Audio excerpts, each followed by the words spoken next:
जब of course लोग बोलते हैं कि चेंजेस आते हैं, when you found out you were pregnant, कैसे फील हुआ? एक्साइटेड थी, डर रही थी? बहुत सारी औरतों को एक इनसिक्योरिटी भी आती है, बॉडी चेंज होता है, मूड स्विंग्स बहुत होते हैं। तो आप बताएं, आपके बाल कैसे टिके रहे पूरी प्रेगनेंसी? काफी वाइट हो गए हैं अभी बाल। सफेद हो गए। स्टार्टिंग में मैं बहुत एक्साइटेड थी, हम लोगों ने बेबी शावर प्लान किया, उसको अच्छे से अनाउंस किया। मैं बहुत एक्साइटेड थी कि हाँ आगे ठीक होगा, कर लेंगे, इजी होगा। लेकिन जो एंड के जो 2 मंथ्स थे ना, वो बहुत ज़्यादा मुश्किल रहे थे। 8 और 9 मंथ जो होता है वो बहुत मुश्किल रहा था, क्योंकि उसमें मेरा एग्ज़ाम्स भी आ गए थे, थीसिस भी आ गया था, और उसमें बैठ के मैंने अपनी ड्रेस डिज़ाइन किया, एम्ब्रॉयडरियाँ की हैं बैठ के।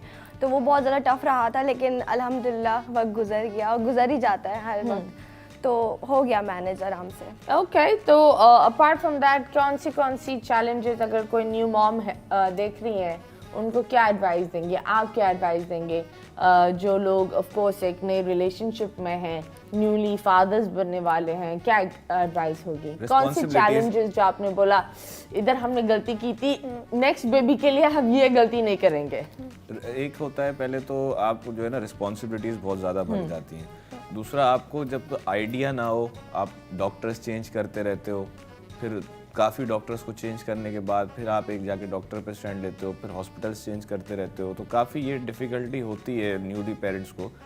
तो मुझे तो ये था कि मेरे दोस्त फिर फैमिली उनसे आइडिया लेके और फिर चलते रहे, और इस चीज़ को फिर इंशाल्लाह अल्लाह ने एक ही डॉक्टर रखनी चाहिए, एक ही हॉस्पिटल रखना चाहिए। एंड टाइम पे ये होता है कि कुछ पेरेंट्स फैमिली कह देते हैं कि नहीं आपने नॉर्मल कराना है, या फिर ये चीज़ मतलब डॉक्टर की नहीं सुनते कि बर्डन आ जाता है एक औरत पे ना। आजकल ऑपरेट की तरफ डॉक्टर को ही फॉलो करना चाहिए इंसान को, डॉक्टर जैसा कहती है वैसा ही करो, क्योंकि एंड टाइम पे बहुत मुश्किल होता है अपने आप को कैरी करना और फिर वो चीज़ से फेस करना। Okay, so you did a normal or C-section? मेरा बेसिकली मेरे दोनों ही हुआ है, normal C-section start. 6 days hospital में रखा। मैं 6 डेज रही, मेरा बहुत बुरा एक्सपीरियंस रहा है। क्यों?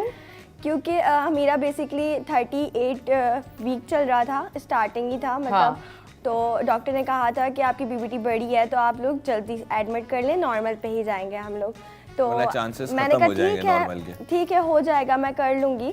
तो हम लोग चले गए हॉस्पिटल, हम लोग एडमिट हो गए। तो वहाँ पर जाके जब नॉर्मल्स पे सब कुछ होने लगा, सारी ट्रीटमेंट हुई, सब कुछ हो गया है।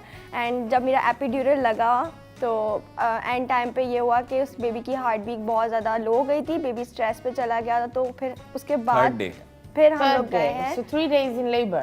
जी, 3rd डे में बेबी की हार्ट बीट रात को अप्रॉक्स 3:50 के टाइम पे बिल्कुल लो हो गई थी। तो फिर उन्होंने मुझे जब बुलाया कि आप अब बताएं, तो मतलब ऑपरेट की तरफ चले जाएं आप। तो 3 दिन पहले वो लेबर पेन, फिर 3 दिन ऑपरेट के बाद हॉस्पिटल में, 6 डेज हमें वहाँ पे। और वो वक्त मैं जब भी सोचती हूँ ना, मेरी आंखों में आंसू आ जाते हैं, क्योंकि एक तरफ मामा थी मेरी और एक तरफ अली थे। तो बस वो एक टाइम था, मामा बोल रही थी नहीं नॉर्मल पे इतना मेरी बेटी ने बर्दाश्त किया है, क्योंकि ऑब्वियसली ये आसान चीज़ नहीं होती है हर औरत को फेस करना। तो मैंने वो बर्दाश्त किया।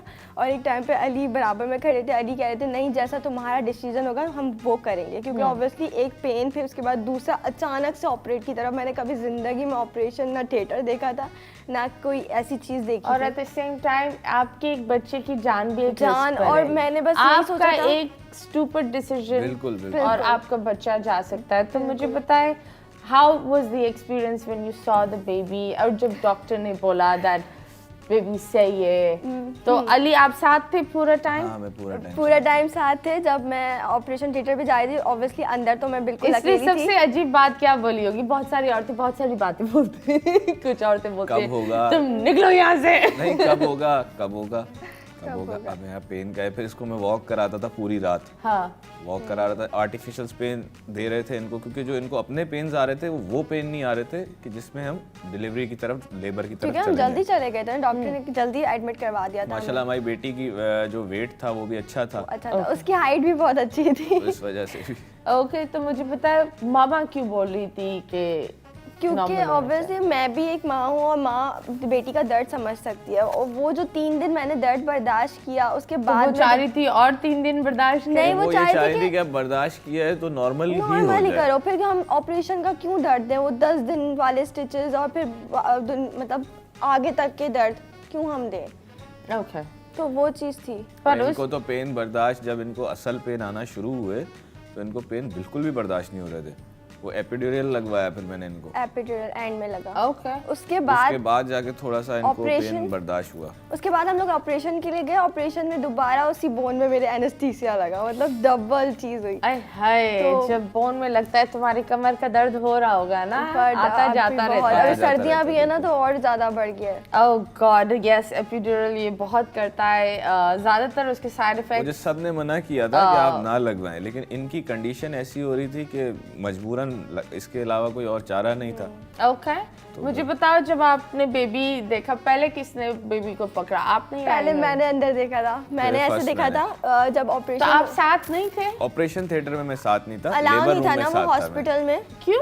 हॉस्पिटल कुछ हॉस्पिटल ऑपरेशन में थिएटर अलाउ में नहीं अंदर नहीं होता। जाने दिया था मुझे। ये कौन सी, आई थिंक ये कौन सी बकवास है कि शौहर को अलाउ नहीं करते। आई थिंक Corporate- शौहर को अलाउ करना चाहिए, उसको पता होना चाहिए लेबर रूम। किन किन चीजों से गुजरती है औरत एक बच्चा पैदा करने के लिए। नॉर्मल डिलीवरी के लिए ना लेबर रूम में शोहर को अलाउ होता है। नो, इवन उसमें वो जो पिनाप के नहीं। ऑपरेशन थिएटर में नहीं अलाउ किया था, हालांकि मैंने बहुत बोला था तो उन्होंने कहा था नहीं हमारी पॉलिसी नहीं ओके, और ये कौन सा ऑपरेशन के hospital बाद है। ये Liaquat Liaquat National. National okay okay operation के बाद ये अलाउ फिर मुझे किया था। मैंने रिक्वेस्ट की थी कि मुझे उनकी देखने दें कंडीशन, हाँ कि वो ऑपरेशन के 2-2.5 घंटे ये लोग ऑब्जर्वेशन में रखते हैं अंदर ही एनेस्थीसिया का थिएटर असर वो में। देखते निकल रहे हैं नहीं है, ओके, ठीक है, नॉर्मल ओके। पे जा रहे हैं या नहीं। तो कैसे महसूस हुआ जब आपने उसको देखा? मैंने मैंने आवाज़ सुनी पहले, और मतलब मैं पूरा शिवरिंग हो रही थी मुझे, तो मैंने आवाज़ सुनी और उन्होंने कहा कि आपको अपने बेबी देखना है। मैंने रोना कहा आया? बहुत। मैंने कहा नहीं अभी मुझे नहीं देखना, क्योंकि मैं घबरा गई थी कि वो कितनी सी होगी, कैसी होगी, दिखने में कैसी होगी। तो मैंने कहा नहीं मुझे नहीं देखना। उन्होंने क्यों? तो मैंने कहा नहीं मुझे बहुत डर लग रहा है अभी। तो फिर उन्होंने खुद ही थोड़ी देर बाद वो मेरे पास लेके आई, और डॉक्टर बहुत अच्छी थी, वो मैं पहले से जानती थी। तो उन्होंने कहा कि इनको पिक्चर्स का, इनकी मामा को पिक्चर्स का बहुत शौक है, तो इन दोनों की आपस में एक पिक्चर ले लें, क्योंकि ऑपरेशन थिएटर में अलाउ नहीं कर रहे थे वो लोग पिक्चर्स वगैरह।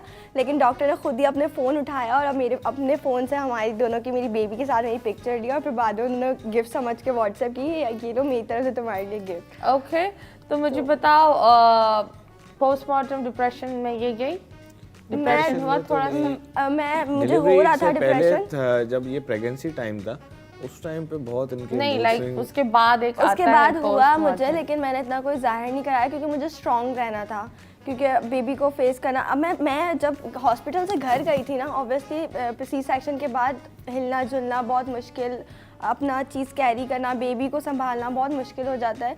तो एक इंडिपेंडेंट वुमेन के लिए बहुत मुश्किल होता है ये चीज़ फेस करना कि हर काम मैं अपना खुद ही करती थी, हर चीज़ खुद ही करना। और उस वक्त ये होता है कि एक बेबी आपके बराबर में, आपकी न्यू जो चीज़ होती है, एक न्यू ज़िंदगी आपके पास है, आप उसे सही से कैरी नहीं कर पा रहे होते, आप ठीक से उसका कोई काम नहीं कर पा रहे होते, ना उसे फीड सही करवा सकते आप। तो वो चीज़ बहुत ज़्यादा डिप्रेशन कर रही थी कि मैं क्यों